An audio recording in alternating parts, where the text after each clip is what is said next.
રાજકોટ જિલ્લાના જેતપુરના વાળા ડુંગરા ગામ પાસેનો છાપરવાડી બે ડેમ ઓવરફ્લો થયો છે.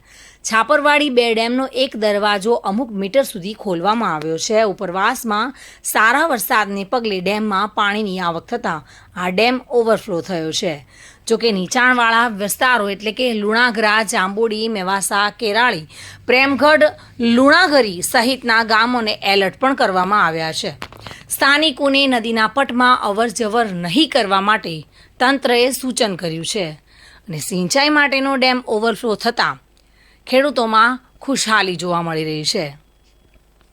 જોકે જેતપુરના વાળા ડુંગર ગામ પાસેનો આ ડેમ ઓવરફ્લો થતાં જગતનો તાત ખુશહાલ જોવા મળી રહ્યો છે. સુરેશ ભાલિયા સાથે bureau report, today Gujarati news.